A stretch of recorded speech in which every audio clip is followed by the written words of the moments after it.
unfortunately, the effective political forum we have is held by the commercial sector, mostly television, not only debates, but just when discussions happen. And I'll give you one quick example. This is a continuing pattern, but Mike Wallace, who was from 60 Minutes, was on the Tim Russert show, and he was mentioning that several years ago he did a story about Israel or Jews in Syria and things like that. And he said that the Jewish community and the Jewish lobby came after me. And he said that the story he covered, National Geographic was going to cover it, they had to kill it. Tim Russert sits there, nothing. Now the premise is we have an open society. Dershowitz said, why would the press act like this? Well, here it is. We can see it. Tim Russert being quiet. I mean, he said it after I gave an example of it. He didn't like the example, so he claimed it didn't happen. But anybody, it's been in print for years, including the sources. Anybody who wants can check them out. It happened. And this is a striking case where in the Intifada, the Palestinian uprising in the territories in October 2000, the first few days, Israel was using U.S. helicopters, which they don't make, to attack civilian complexes, like apartment houses, killing and wounding dozens of people. That was reported. Next day, Clinton made the biggest deal in a decade to send military helicopters to Israel. Not controversial. You can read it in the Israeli press. You can read it in the leading international military journal, James Defense Weekly, Amnesty International had a report. I had a friend do a database search in the United States. This is really important information. Here's a country that's using U.S. helicopters to murder civilians, and we react by sending more helicopters. Big story. I had a friend do a database search. Zilch. One letter in a newspaper in North Carolina. It wasn't that the editors missed the story. In fact, in some cases, which in fact I know about personally, the story was, there were meetings with editors to ask them to cover it. And of course, they didn't miss it. I mean, they read the same press wires we all read. It was just, it's not the kind of thing you report. If someone wants to... And there are thousands of cases like this. I mean, let's take one right now. Did you read the report, the polls taken by the British Defense Ministry in Iraq? Well, I think I've heard it from you. Well, maybe you heard from you. Did you read it on the front page of the New York Times? Okay, very important. They stopped reporting poll results from Iraq because the results aren't coming out the way they want. But, we're supposed to be bringing democracy to Iraq. Okay, do you want to know what Iraqis think? I mean, that would be relevant. Okay, the British Defense Ministry did carry out a poll a couple months ago. It was secret, but it leaked to the press in England and was reported there. Every American journalist and editor knows about it. The report was that 82% of the population want British and American troops out. 1% think that they are improving security, and 45% think that that attacks against them are legitimate. Is that important information before an election? It was reported here. No. In fact, the same thing happened in our election. Right before the 2004 election, the two major, most prestigious institutions that study public opinion came out with extensive reports on U.S. public opinion. And they showed what I described. Both political parties way to the right of the population on very important issues. I think it was reported in two local newspapers, a couple op-eds here and there. What could be more important in a democratic society than knowing what your neighbors think? One of the premises of what we're doing in Iraq is that we actually, the U.S. officials are sincere about setting up a democracy, but we don't have to wait, to know if they're sincere, because they've already violated the rights of the Iraqis. I mean, the belief that they're there to bring democracy can be held only by people who want to act like North Koreans. I mean, we have a public record, not a secret. It's not ancient history. It's 2003, when they invaded. Bush, Powell, Blair, Jack Straw, Rice, the rest of them kept stressing over and over that there is a single question, it's their phrase, single question. Will Iraq give up its weapons of mass destruction? That was the single question. That's how Bush got authorization from Congress for force, the single question. Well, they invaded, and then a couple of weeks, the single question was answered the wrong way. All of a sudden, the story changes. No, it wasn't the single question. It was what the press calls Bush's messianic mission to bring democracy to Iraq. If this were happening in North Korea, we'd laugh. I mean, what's the question of sincerity? Is there a particle of evidence that they're in favor of democracy? Not one, except for the declarations of leaders. I mean, there is an election in Iraq. Why? Because the U.S. and Britain tried in every way they could think of to prevent an election. And they were compelled by mass, popular, nonviolent resistance to allow an election. It's not a secret. It's perfectly open. And immediately they began to try to subvert it, as they're doing right now, by announcing right away, no time to go for withdrawal. It doesn't matter what the Iraqis think. Having a manipulation of the internal affairs of foreign countries, I know that some people are of the opinion that it's in the Middle East, it has to do with Israel, and foreign policy with Israel, it has to do with Jewish influence. But you would suggest that if we look at foreign policy, let's say Vietnam, Haiti, and stuff. Look at the Middle East. It's so extreme. Why should the U.S. follow Israeli policies? It's a small country. The U.S. doesn't like their policies. They'll kick them in the face. In fact, they do. Just a couple of months ago, in fact, Israel has their economy is highly militarized, kind of like a caricature of the United States, highly militarized high-tech economy, which is based extensively on military exports.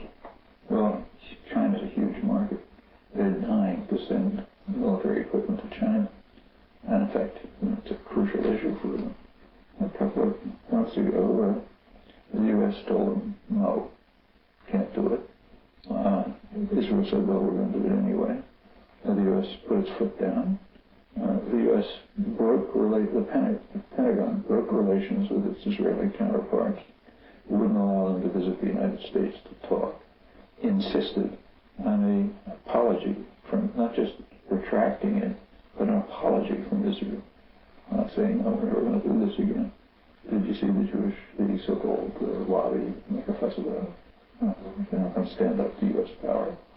Well, you're saying, the thing that might confuse people is that if they just focused on U.S. relations to Israel, they might think, how come it's so out of whack? But you're saying all around the world is so... I'm saying in the Middle East, forget around the world. It's the same. I mean, there's an obvious reason why the U.S. is concerned in the Middle East. We're not allowed to say it, because it's true. And if you're not allowed to believe that planners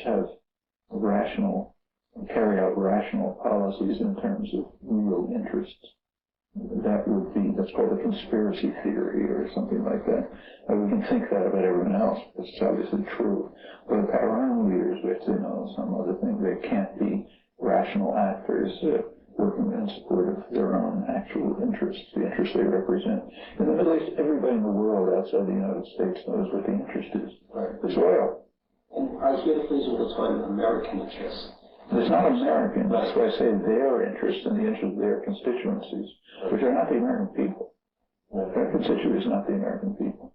They're working for the interests that they represent. Narrow sectors of power and privilege, corporate sector, basically. That's their constituency. So, yeah, for them, control over oil is that's a lever of world control, apart from the source of enormous profits, Palestinian demands. That he then pointed out that both sides, Palestinians and Israelis, had accepted as parameters. Both sides had reservations. That's what he said. Then they had negotiations in Taba, in Egypt. There were negotiations that went on toward the end of January, at which considerable progress was made towards the long-standing international consensus that the U.S. unilaterally has blocked for 30 years. They were moving towards it. Could have not have made a settlement. Israel called off the meetings. Informal negotiations then continued, negotiators, but not official.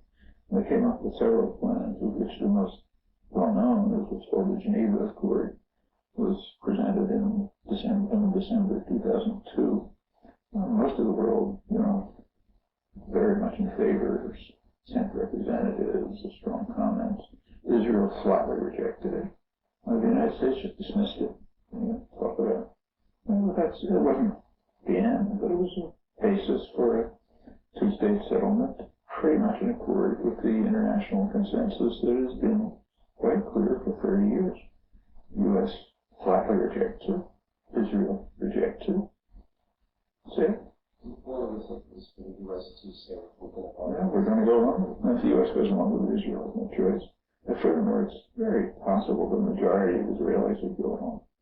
I mean, they don't want the fighting and the war and the terror and all that. They go back to normal lives. So it's possible, but the point is no position can gain any credibility in Israel unless it's strongly supported in the United States. I mean, Israel chose a long time ago. They had a choice to make. Are we going to choose expansion or security? And it goes back to 1971 when they were offered a full peace treaty by Egypt, the main Arab state. They were offered a full peace treaty on the international borders, and they rejected it. They recognized it as a peace treaty, genuine, and they said they wanted to expand at that time into the Sinai. Well, that's, from then on, that was a fateful decision. From then on, as long as they continue that policy, they are reliant on the United States. They can't guarantee their own security. They're reliant on the United States. And they're basically become an offshore kind of U.S. military base and economic dependency. That was a choice. They had that choice at any point. The alternative would be integration into the region. Well, thank you very much.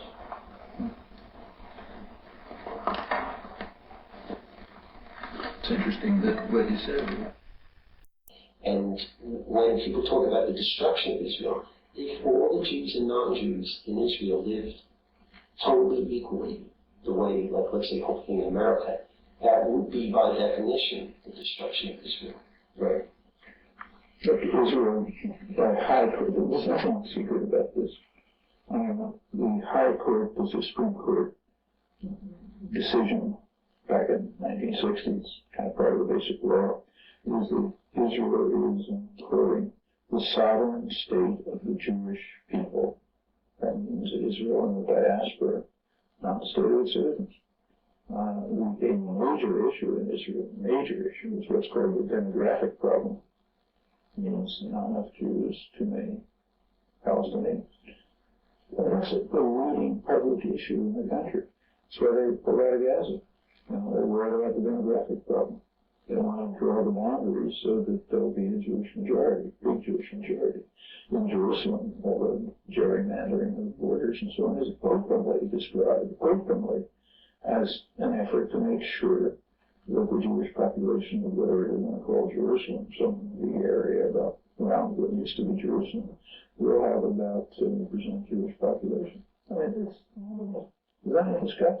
It's perfectly open to the public. I agree with you that, or is this what you're saying, that is it economic reasons mainly that strategic reasons? I mean, economic and strategic, which are impossible to distinguish. But since the Second World War, and quote the State Department, the Middle East and the Persian regions have been regarded as, quote the words, a stupendous source of strategic power. George Kennan, State Department, head of the planning section, said control, not access, control over the Middle East oil that gives us veto power over what our rivals might do, other industrial powers. You control the spigot, every hand in the spigot, you have a lot of oil control. It's not even access to oil. I mean, first, roughly 30 years after the Second World War, the U.S. was North America's major oil producer, using Middle East oil. More or less, we had to keep an iron hand of control on Middle East oil. And if the U.S. were to go to solar energy, we still want to control Middle East oil, because that's a legal world control. Everyone understands it, but we're not allowed to think about it.